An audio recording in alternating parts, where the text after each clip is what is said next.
नमस्कार, मैं हूं आपके साथ अनुष्का राय और आप देख रहे हैं खबर 24 एक्सप्रेस। यूपी के सीएम योगी आदित्यनाथ के बढ़ते कद को कम करने की जुगत ने योगी मोदी शाह में दूरी पैदा कर दी है। इस दूरी की वजह है आगामी लोकसभा चुनाव। योगी की नजर यूपी की कुर्सी बचाने के साथ साथ प्रधानमंत्री की कुर्सी पाने की लालसा भी है और यही वजह है कि गाहे बगाहे योगी समर्थित बड़े नेता अगले प्रधानमंत्री योगी होंगे, यह कहते नहीं चूकते। और यही बात पीएम मोदी और गृह मंत्री अमित शाह को नागवार गुजर रही है। इसी के चलते योगी मोदी शाह में दूरियां साफ दिखाई पड़ रही हैं। अभी हाल ही में यूपी के फेसबुक और ट्विटर के ऑफिशियल पेज से मोदी शाह के फोटो हटा दिए गए और नए होर्डिंग्स और पोस्टर्स से भी मोदी शाह गायब हैं। यूपी और एमपी में बीजेपी के अंदर खाने में इस वक्त रार चल रही है और यह रार सीधे सीधे केंद्रीय नेतृत्व से है, यानी योगी शिवराज की रार मोदी शाह से है। यूपी के सीएम योगी आदित्यनाथ और एमपी के सीएम शिवराज सिंह चौहान दोनों ही 2024 में अपने आप को प्रधानमंत्री पद का दावेदार मान रहे हैं। अब ऐसे में गृह मंत्री अमित शाह दोनों मुख्यमंत्रियों के पर कतरने में लग गए हैं। वहीं मोदी शाह अगले साल होने वाली विधानसभा चुनाव से पहले सारे कील कांटे दुरुस्त करने में जुट गए हैं। इसकी कमान केंद्रीय गृह मंत्री अमित शाह ने खुद संभाल ली है। गुरुवार को यूपी सरकार और संगठन को लेकर चल रही अटकलबाजी को विराम देने के लिए उन्होंने खुद सीएम योगी आदित्यनाथ से बात की। साथ ही यूपी में गठबंधन के दो नेताओं अपना दल एसकी अनुप्रिया पटेल और निषाद पार्टी के मुखिया डॉक्टर संजय निषाद के साथ बैठकर उनकी चर्चा भी सुनी।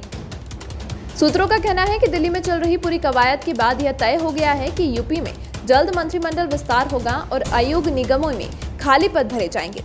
मंत्रिमंडल में 7 सीटें खाली हैं, जिन पर अब तक खुद को उपेक्षित बताने वाली अपना दल और निषाद पार्टी की दावेदारी जता रही है। दोनों को केंद्रीय मंत्रिमंडल में भी 1 सीट के साथ आयोग और निगमों में अपने कार्यकर्ताओं का मनोनयन चाहिए।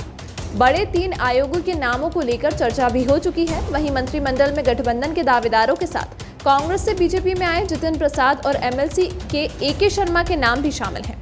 यूपी में 4 एमएलसी सीटें खाली हो रही हैं, इन पर भी दावेदारी है। सूत्रों का कहना है कि शाह ने बैकलॉग खत्म करने के लिए यूपी की चुनाव तैयारियों को धार देने का रास्ता सुझा दिया है। यूपी बीजेपी इसी पर आगे बढ़ेगी। अपनी चुनावी तैयारियों को 6 महीने पहले से तेज कर देने वाली बीजेपी ने विधानसभा प्रभारी और चुनाव संयोजकों की नियुक्ति की तैयारी भी अब शुरू कर दी है। जिलों से इसके लिए नाम मांगे गए हैं। बीजेपी संगठन से भी मोर्चा प्रकोष्ठों के पद खाली हैं, इन पर भी नियुक्ति की कवायद तेज कर दी गई है। यूपी बीजेपी के साथ अमित शाह के लिए काफी महत्वपूर्ण है। 2013 में जब उन्हें प्रभारी बनाकर भेजा गया था, तब यूपी में पार्टी के 50 से भी कम विधायक और 10 सांसद थे। गुटबाजी भी चरम पर थी। 2014 के चुनाव से पहले शाह ने ही यह सब खत्म किया। यूपी में गठबंधन का प्रयोग भी उनकी ही देन थी। लेकिन अब दोबारा यूपी में गुटबाजी नजर आ रही है। UP BJP